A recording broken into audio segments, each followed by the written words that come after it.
نحمده ونصلي على رسوله الكريم أما بعد فأعوذ بالله من الشيطان الرجيم بسم الله الرحمن الرحيم সর্বপ্রথম আল্লাহ তাআলার শুকরিয়া আদায় করছি যে আল্লাহ রাব্বুল আলামিন আমাদেরকে এই তীব্র গরমের মধ্যেও সুস্থ রেখেছেন। আল্লাহ তাআলার ইবাদত করার তৌফিক দান করছেন, এই জন্য আল্লাহ তাআলার শুকরিয়া, আলহামদুলিল্লাহ। প্রিয় দেশবাসী, আপনারা এ বিষয়ে অবগত আছেন যে আমাদের শ্রদ্ধেয় শায়েখ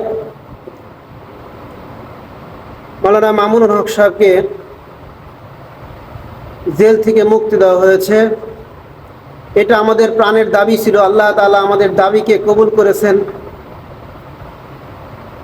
এই জন্য দেশবাসী সকলের কাছে এবং আমার কথাগুলি যেই সমস্ত দেশের ভাইরা শুনবেন, প্রবাসের ভাইরা শুনবেন, সকলকেই আমি এ কথাই বলবো, আমাদের শ্রদ্ধেয় শায়েখ মাওলানা মামুনুল হক সাহেবের জন্য, তার সুস্থতার জন্য প্রাণ খুলে দোয়া করবেন। আল্লাহ তাআলা তাকে যেন সুস্থ রাখেন, দিনের আবার খেদমতের মধ্যে আল্লাহ তাআলা তাকে নিয়োজিত রাখেন এবং তার গোটা পরিবারকে যেন আল্লাহ তাআলা হেফাজত করেন।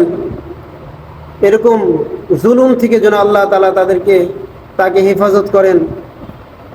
এই জন্য সকলের প্রতি আমার এই আবদার। আর একটা কথা এরকম বলি যে এই তীব্র গরমের কারণে মানুষ অত্যন্ত কষ্টের মধ্যে আছে। আল্লাহ তাআলার কাছে বেশি বেশি ইস্তেগফার করা, বেশি বেশি তওবা করা, যে আল্লাহ তাআলা যেন আমাদের গুনার কারণে আল্লাহ তাআলা এই শাস্তি আমাদেরকে না দেন। আল্লাহ তাআলা যেন এই বাংলার জমিনকে সুন্দর শীতল জমিন বানিয়ে দেন।